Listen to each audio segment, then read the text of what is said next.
بسم اللہ الرحمن الرحیم۔ السلام علیکم۔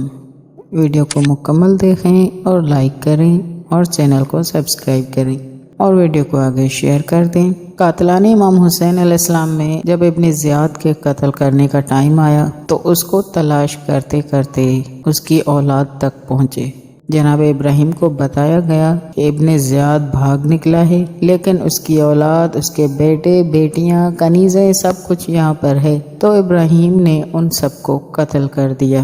تو ابن زیاد کو معلوم ہو چکا کہ اس کے لڑکے، غلام، کنیزیں سب کو ابراہیم نے قتل کر دیا ہے، اس لیے اس نے ابراہیم اور ان کے لشکر کو قتل کرنے کا فیصلہ کر لیا۔ اس کے بعد وہ اپنے لشکر کی ترتیب کی طرف متوجہ ہوا۔ اسی دوران میں جناب ابراہیم نے اس کے سپہ سالار عمیر بن خباب کو ایک خط لکھا جس میں اپنی قدیم دوستی کا ذکر کرتے ہوئے اس کو اپنی طرف آ کر مل جانے کی دعوت دی تھی۔ عمیر نے وہ خط ابن زیاد کو دکھا دیا۔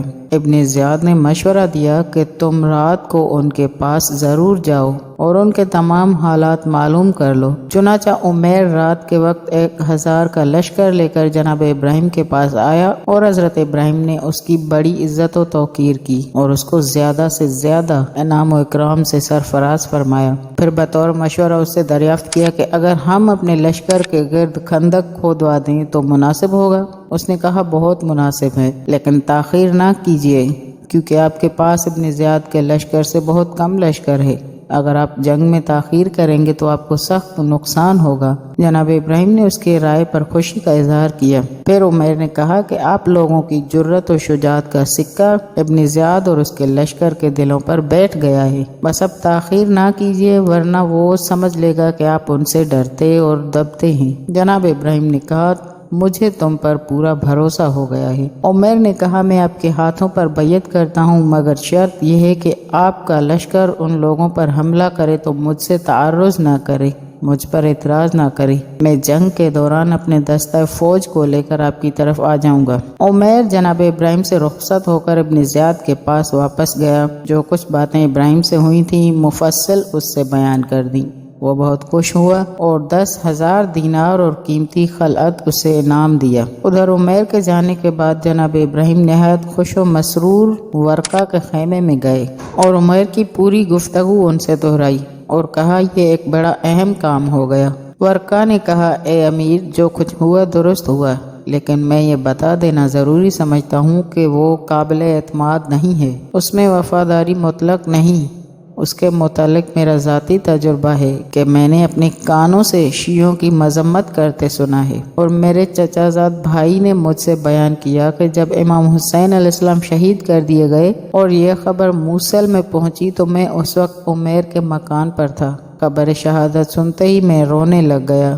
مجھے روتے دیکھ کر وہ ہنسنے لگا۔ میں نے کہا بڑے افسوس کا مقام ہے کہ فرزند رسول شہید کیے جائیں اور تو ہنستا ہے۔ عمر نے کہا انہوں نے تو خواہ مخواہ اپنی جان دی، اس قتل پر رونا کیسا؟ اس کے بعد وہ باہر چلا گیا۔ پھر تھوڑی دیر کے بعد خنداں خوش ہو کر گھر داخل ہوا اور کہنے لگا حسین کا سر امیر یزید کی خدمت میں روانہ کیا گیا۔ پھر امام حسین کی شان میں چند ناسزا الفاظ استعمال کیے۔ یہ سن کر میں اٹھا اور اس کے منہ پر ایک تماچا مارا۔ اس نے بھی اس کا جواب دیا۔ پھر میرے اس کے درمیان گھونسوں سے کافی رد و بدل ہوتی رہی۔ اس کے بعد اپنے گھر واپس آ گیا۔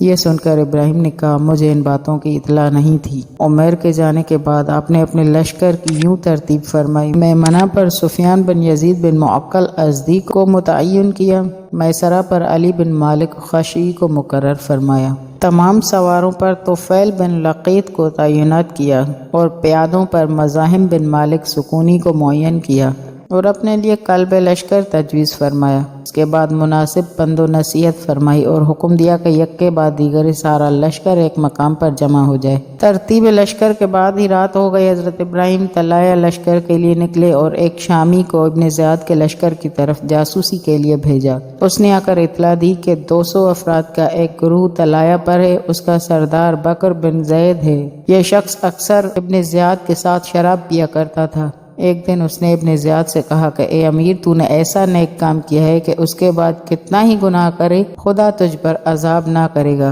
اور وہ تیرا نیک کام قتل حسین ہے۔ جناب ابراہیم کو یہ واقعہ پہلے سے معلوم تھا اور اس کی طرف سے ان کے دل میں زبردست آگ بھڑکی ہوئی تھی۔ شامی جاسوس نے یہ بھی بتایا کہ اس وقت سارا لشکر شراب میں مست زمین پر پڑا ہے۔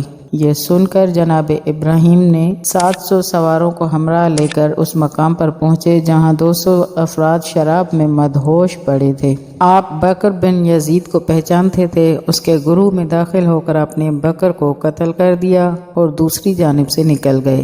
بکر بن یزید کے قتل ہونے پر آپس میں تلوار چل گئی اور کافی کشت و خون ہوا۔ لطف یہ ہے کہ یہ جنگ 200 طلایہ پھرنے والوں سے بڑھ کر اصل لشکر ابن زیاد میں پھیل گئی اور صبح ہوتے ہوتے تقریباً 20,000 کے لشکر کو واصل جہنم کر دیا، اور اس طرح سے یہ بھی ابن زیاد کا لشکر ناکام ہو گیا۔ والسلام۔